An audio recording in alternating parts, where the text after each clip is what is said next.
अंतर्राष्ट्रीय खेल दिवस के अवसर पर पोईसर जिमखाना ने एक गेट टुगेदर खेलो मुंबई गेम्स के नाम से कार्यक्रम आयोजित किया, जिसमें विभिन्न क्षेत्रों से नामचीन हस्तियां शामिल हुईं।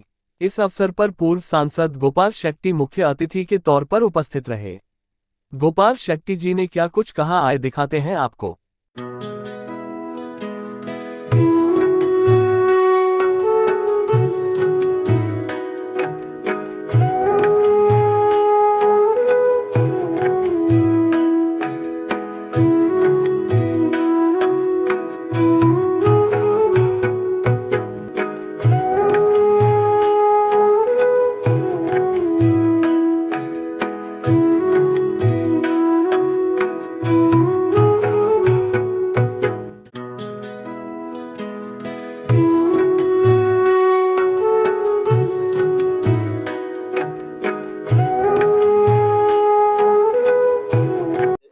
काफी लोगों का आपने उत्साहित व्यक्त किया है इस कार्यक्रम के बारे में। आज अंतर्राष्ट्रीय स्पोर्ट्स दिन है और उस दिन का औचित्य को ध्यान में लेते हुए पोईसर जिमखाना के लोगों ने एक कार्यक्रम का आयोजन किया, जिसमें आपने देखा कि परिसर के जाने माने 200 से भी ज़्यादा पेरेंट्स आए जो स्पोर्ट्स से रुचि रखते हैं।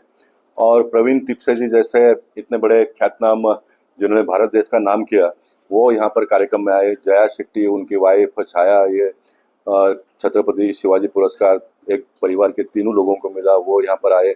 देवतले जो हमारे गवर्नमेंट डिपार्टमेंट में काम करके जो रिटायर हुई है, सांता क्रूज में हमारी बहन रहती है, वो यहाँ पर आई। मैं मानता हूँ कि बहुत बड़ी उपलब्धि है पोईसर जिमखाना के लिए। और आज कुल मिलकर 12 बच्चों का हमने उनके हाथों से सम्मान भी करवा लिया, तो बच्चों का मनोबल बढ़ेगा इससे आगे आने वाले दिनों में। और हमारा ये सपना है कि हम उत्तर मुंबई को गार्डन और प्लेग्राउंड का तो हब बना दिया, लेकिन आने वाले दिनों में स्पोर्ट्स का हब हमको बनाना है। भगवान की कृपा हुई है कि पीयूष गोयल जी जैसे एक सक्षम सांसद हमको मिले हैं, जिनका कॉर्पोरेट जगत से या तो फिर CSR रिलेटेड पर्सन्स के साथ में बहुत बड़ा नेटवर्क है। तो ऐसे सारे लोगों का लाभ लेकर हम आने वाले दिनों में स्पोर्ट्स को अधिक बढ़ावा दे, ये हमारा सोच है। और निश्चित जब मैं और मेरे साथ में काम करने वाले लोग जब कोई संकल्पना हाथ में लेते हैं तो उसको परिपूर्ण करते हैं, तो हम आने वाले दिनों में उत्तर मुंबई में बच्चों को बहुत स्पोर्ट्स में आगे बढ़ाने के लिए काम करेंगे। सर, आपने कहा कि आप स्पोर्ट्स में नहीं जा पाए क्योंकि वो परिस्थिति उस समय पे नहीं थी आपकी, लेकिन आप लोगों को, पूरी मुंबई के बच्चों को स्पोर्ट्स में आगे ले जाना चाहते हैं और आज उसके लोगों का भी जिस तरह से आपके हाथों से अनावरण हुआ है, क्या कहना चाहेंगे? निश्चित इसमें गवर्नमेंट के रिटायर ऑफिसर लोग भी जुड़े हैं साथ में, पूरा मुंबई शहर के लोग काम करना चाहते हैं। तो मैंने उनको कहा कि हम जो भी फैसिलिटी प्रोवाइड करना है, पैसा हो या तो फिर बाकी मैन पावर, ये सारा हम करेंगे, बाकी सारा उनको करना है। और जैसे डॉक्टर PV शेट्टी ने बताया कि मुझे बचपन में कभी खेलने का अवसर प्राप्त नहीं हुआ, क्योंकि मैं बहुत ही गरीबी में से ऊपर आया हूँ। तो बचपन में तो खेलने का कोई उन दिनों में साधन भी उपलब्ध होता नहीं था, लेकिन जो मुझे नहीं मिला वो अन्य लोगों को मिलना चाहिए, यही मेरा प्रयास रहा। और इसलिए खेल खेल में पोईसर जिमखाना बनाया। आज पोईसर जिमखाना बहुत बड़ी संस्था हुई है और निश्चित हम आने वाले दिनों में अपने परिसर के बच्चों को आगे बढ़ाने के लिए काम करेंगे। और मैंने मेरे भाषण में ये कहा कि जो बच्चे आज आए थे कार्यक्रम में, उनके माता पिताओं ने मुझे लगातार 7 बार भी वोट देने वाले लोग भी है। आज लगातार 7 बार मुझे लोगों ने वोट दिया, ये बहुत बड़ी उपलब्धि है और बहुत कम लोगों को ऐसा भाग्य प्राप्त होता है।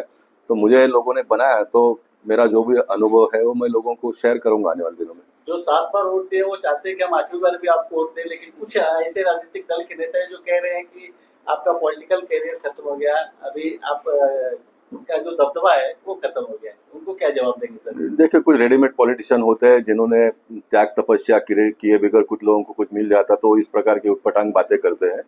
और उनके जानकारी के लिए मैं बताना चाहूँगा कि 7 बार अगर कोई कैंडिडेट चुनाव लड़ता है, तो अभी आप सर्वे कर लीजिए ना, अभी आप सर्वे कर लीजिए कि 7 बार लड़ा हुआ व्यक्ति की पॉपुलैरिटी बोरली में या तो उत्तर मुंबई में ज़्यादा है या तो फिर 1-2 बार लड़े हुए लोगों का ज़्यादा है।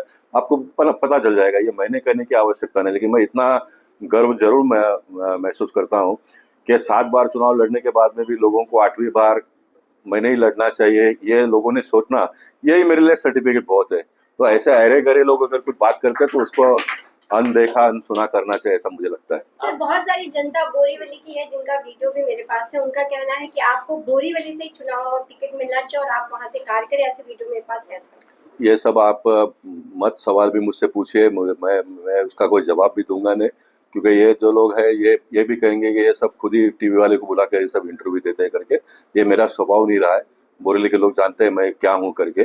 जो बोरेली के नहीं है वो लोग इस प्रकार की सारी बातें करते होंगे तो उनके सारी बातों को अनदेखा हमने करना चाहिए, चाहे फिर लोग हो या पॉलिटिशियन हो या कोई भी हो।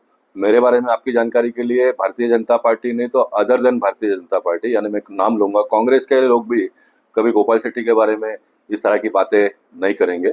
और आपको मैं अगर सवाल को आपने छेड़ा ही है तो मैं बता देना चाहता हूँ, इस बार कांग्रेस के लोगों ने भी मन बनाया था कि गोपाल शेट्टी ने इतना लंबा सर्विस दिया है बोरेली और उत्तर मुंबई के लिए, तो हम भी इस बार गोपाल शेट्टी को वोट देंगे। तो उनके मन की इच्छा अधूरी रह गई है, जिसका मुझे भी थोड़ा रंज है, लेकिन क्या करेंगे, सब अपने हाथ में तो होता नहीं है ना। लेकिन सर आपको ऐसा लगता है कि ये जो इच्छा है आने वाले विधानसभा चुनाव में पूरी होनी चाहिए?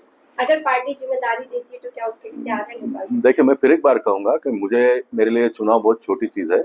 1992 की मैं अगर आपको बात करूं तो सारे भारतीय जनता पार्टी के लोगों को मालूम है, जब राम नाईक जी ने मुझे चुनाव लड़ने के लिए कहा तो मैंने कहा कि मैं नहीं लड़ूंगा। पार्टी के नेताओं को तो किसको टिकट देवे ये उनके लिए एक समस्या होता है, लेकिन मेरे बारे में तो मैंने 92 में स्वयं कहा था कि मैं चुनाव नहीं लड़ूंगा। तो 92 में मैंने कहा था कि चुनाव नहीं लड़ूंगा। अब 7 बार लड़ने के बाद, इतना बड़ा काम खड़ा करने के बाद में, इतना लोगों का प्रेम हासिल करने के बाद में, मैं कोई छोटे चीज के लिए अभी अगर अपेक्षा करूं तो मैं मानता हूं कि लोगों का मैं अपमान कर रहा हूं, लेकिन एक बात जरूर है, लोगों की इच्छा है और पार्टी का जो भी आदेश होगा उसका पालन मैं जरूर करूंगा, लेकिन बाकी मेरा ऐसा मन में कोई इरादा नहीं है। छत्रपति शिवाजी महाराज